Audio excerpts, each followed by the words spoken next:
Okay, we're going to be doing American Revolution Part 2. We're just going to continue on with the last lecture. The thesis is still the same. You can kill their soldiers, but the people you didn't convince. We will be talking more about that today. So let's begin at the very beginning of the war. We've talked a lot about what came before the war, which is very important. But actually the way the war began for us was a shot heard around the world. So what happened is there was a British general, Thomas Gage, and he told the colonists to disperse, ye rebels. And the Americans walked away, but somebody fired a shot. No one knows who did. And 269 British were either killed or wounded. You don't need to write all those details down, but it's important to know, right, that we began pretty well. Okay, the next thing is the Second Continental Congress, and we decided at this point we need a general. So in walks George Washington. He's 6'3", which is very tall at that point. He's wearing his French Indian War uniform. He wasn't the greatest hero during that time. We were trying to decide who to lead us, and we made the very smart decision to let George Washington lead us.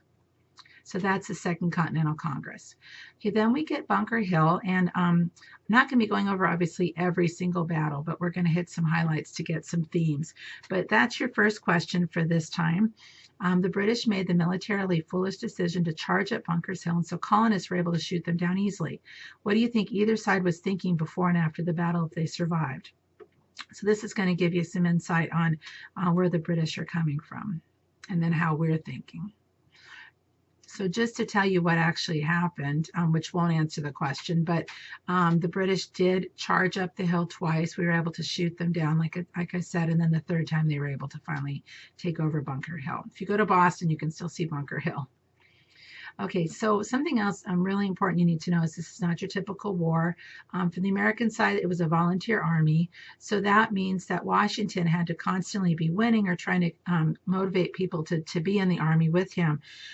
Also, while the generals on the other side were enjoying balls and, being treated really well, he would have to, clean out horse stalls and clean out urinals and all kinds of stuff. And again, constantly be motivating his people. So if, one of the soldiers said, hey, I need to go home for my brother's wedding or my, sister's birthday, there's really nothing that he could do. So this is a notice saying, please, will you, join us? Okay, another really important point about this war is the racial integration. This will be the last time that this war, that the American military is integrated until the Korean War in the 1950s. So, 200 years later, 180 years later. So 1 out of every 5, I believe, are African American. And some of them are slaves that are signed over by their masters, but some of them are there on their own. Remember, the North, there's some states that are starting to make slavery legal, but there are, free African Americans. But my question is, what would a slave owner consider liberty? For what would he fight? Remember, we talked about life, liberty, pursuit of happiness, or whatever. What does he consider liberty, and why would he fight? So here's a picture of some soldiers. You can see the African American to the left and 2 white soldiers, regular soldier, and then kind of a farmer on the right. And then this tells you the percentages of slaves within the colonies. So as you can see in the South, South Carolina especially is a lot. And then in the North, it's not so much. New Hampshire, 1%, Massachusetts, 2%. There's really not that many slaves. So now take a look at Felix's petition and tell me, what do you think he's saying? He's African American. What is he saying? So another person that's important that did, remember, we're trying to motivate people all the time, right? So we do that through writing and sermons and speeches, and that's Thomas Paine. And Thomas Paine, with Common Sense, argued that the power lied with the people. Now, why do you believe Common Sense by Thomas Paine was so popular with Americans based on what I just told you? This is a picture of Thomas Paine. Okay, another one fighting for rights is, we're going to see Abigail Adams, and she does a letter, Remember the Ladies. Her husband was John Adams. Her son was John Quincy Adams. They both were presidents, 2nd and 6th presidents. She was very intelligent, had a really good relationship with John Adams, who was one of the founders of our country. But take a look at what she said, and how is she using the language and the spirit of the revolution here. Okay, then we get the Declaration of Independence. And here are the gentlemen that are putting that together. So when we finally decide that, yes, we're going to declare our independence. Okay, so now we're going to talk about some of the losses and some of the victories, and kind of keep in mind the spirit of what's going on about the British attitude and how we do things, because that's going to help you to answer some questions later on. But we are going to talk about New York, and New York had a lot of what are called loyalists. Those are people that are loyal to the British government, and there actually were quite a few, maybe a third of our country. So why would some choose to be loyalists to England? What would be the advantages? And you know, New York is very much about business, right, and money, and think about trading and stuff. So please answer that question. Okay, so now we're going to talk about the story, and what happens is the British surround the Americans, and they say, okay, it's time for you to surrender. So George Washington, General Washington, we'd like you to appear tomorrow in your dress uniform, and then you can formally surrender. Well, when the British left, what Washington did is he kept the fires burning, and he started sending over his troops across the river, and he was the last one on the last boat. So, you know, think about, what do the British find? They don't find Washington ready to surrender. They find nothing, you know, some burnout campfires.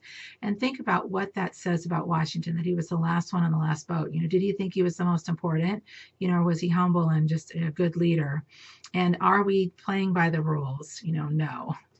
Okay, so here's a couple more stories that'll go into some of the themes that, again, you'll be talking about later. But this is the arrogant General Rahl, and there's a couple stories about him. I like to choose the one where he is dancing instead of playing cards. But General Rahl is Hessian, Hessian. So the Hessians are German mercenaries. They're paid soldiers, and they are working for the British. So General Rahl is, again, he's Hessian.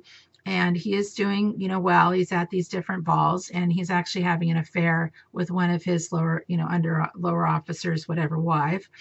But he's at this party, he's dancing.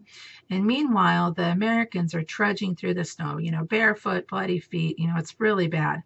But there's a messenger that comes to General Rahl to warn him. And they go to General Rahl. He says, you know what, I'm too busy dancing. So the messenger says, well, can I at least give him a note? Well, the next morning, the note was found in General Rahl's pocket. He had never read it, and there were 1,200 Hessians that were captured. So again, think about, you know, how did the Americans fight? You know, did they fight by the, you know, regular means? And also in this case, you know, how did the British or slash Hessians slash whatever, how did they act? And what is part of the huge problem for them is their arrogance, right? Okay, then we have the slow General Burgoyne, and you're going to see this is a pretty similar story. So what happens is Burgoyne also is Hessian, and they're going to cut off the Americans. So they have 23 miles to go. And, you know, Burgoyne, like a lot of the British, think everybody's really on their side. And they also have a problem because they are going through woods. And, you know, England hasn't really had woods like this with coyotes and whatever, you know, for a long, long time, right? So Burgoyne is traveling with 8,000 soldiers. He's also traveling with 2,000 women and children. That's actually very normal to have women and children with you. But he has 30 carts of personal belongings plus several just with champagne. So it's going to take him a day to go 1 mile. And also the farmers in this area are burning down bridges, right? They don't like him at all. And his soldiers are getting dysentery, which is like a form of like diarrhea. And he's just not doing well. So again, it takes him 1 day to go 1 mile. It's got 23 miles. So he does a surprise attack? Absolutely not. Okay, next we have Philadelphia. And this is one of the last stories. But Philadelphia, usually when, you know, two countries fight each other, if you capture the capital, it's considered a victory. Well, Philadelphia was our capital at the time. And when the British slash Hessians captured it, the Americans just said, you know what, that's not our capital anymore, we're moving. So again, we are not playing by the rules. Okay, lastly, just to show that things weren't always going so well, in fact, not very well a lot of times, is Valley Forge and Benedict Arnold. So in Valley Forge, I don't know if you guys saw a movie like this in elementary school, but I did. I'll never forget it. Again, with our soldiers, you know, barefoot and, you know, bloody feet and whatever. And what happened is the British took over our, you know, houses. So a lot of the soldiers, whatever, people had to stay in these cabins with, you know, wind whipping through in the middle of the snow. On top of that, we have Benedict Arnold. If you know about him, he's known as a traitor, right? Traitor, traitor. So he was on the American side. He was good friends with George Washington. He got passed up for a couple of promotions, and he traded over to the British side. He was a traitor. So this was a very much a downside. So for, we've got the good thing happening with, with our victory over General Rahl, General Burgoyne, Philadelphia, but then we also have some really difficult times too.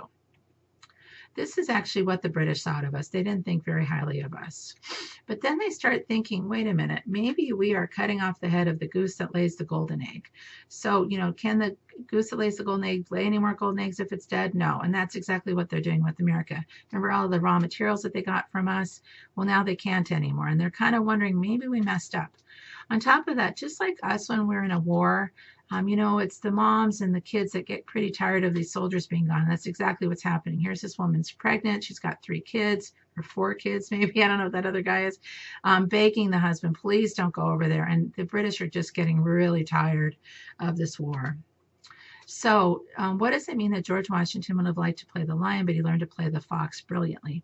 Please keep in mind that out of 9 battles that George Washington fought, he only won 3. So please answer that question. And then we do go for help. So Benjamin Franklin goes to the French for help. He chose to dress very simply, almost as a frontiersman, when he approached the French about helping us. Why did he feel this would be a successful method? So take a look at this picture. Did he dress like the British? Think about why he would not want to dress like the British going to the French. So the French do say that they're going to help us. One of the more flashy characters is Marquis de Lafayette, Marie-Joseph Paul Yves Roch Gilbert de Motier. They called him Lafayette. So Thomas Jefferson called him a statue in search of a pedestal. He was a 19-year-old. He became good friends with George Washington, almost like a son. He was one of the French that got sent over. Obviously, there were a lot more, but he actually became kind of a celebrity here. Okay, so here we go with the thesis, and there's the question. So we do have victory. What ends up happening is Count de Grasse, D-E, and the new word G-R-A-S-S-E, comes up from the Caribbean. He's French, and they surround the English at Yorktown. They do a siege,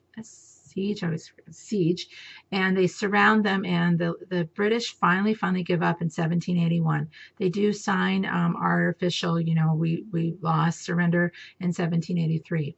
But here's the question. So look at the thesis. You can kill their soldiers, but the people you didn't convince. The British killed many American soldiers, but still were unable to win the war. How does this quotation help to explain the American victory? All right, so this is the victory at Yorktown. Now we're going to talk about women for a minute, and this is going to tie in later on. Really, really important. Okay, so we have economic contributors. So women were involved in mobs. They were involved in making, new cloth. They would have, contests about that, spinning contests.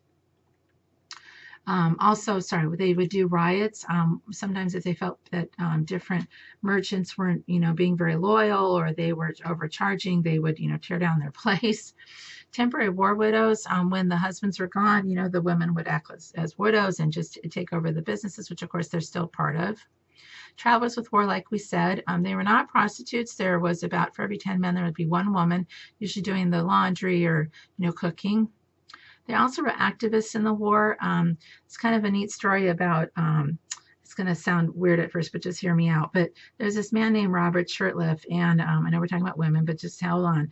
Anyway, so this person was shot and actually took the bullet out themselves, and then later on was shot, put into a coma, and then they discovered the secret, which was that he actually was a woman. So that's Deborah Sampson. Activists in war, you can also say, Abigail Adams. I just read something that Molly Pitcher might not have been true, but that was a woman that whose husband stopped being able to shoot his gun, so she took over. We normally can watch The Patriot if we were in class. So think about the 6 groups that were involved: the British attitude, the American style of fighting. So different groups that were involved: women, ministers, African Americans, French, farmers, lower class. And of course, the British attitude we discovered was arrogance, and our style of fighting was guerrilla warfare, right? That we didn't play by the rules. So again, you can kill their soldiers, but the people you didn't convince. And thank you very much.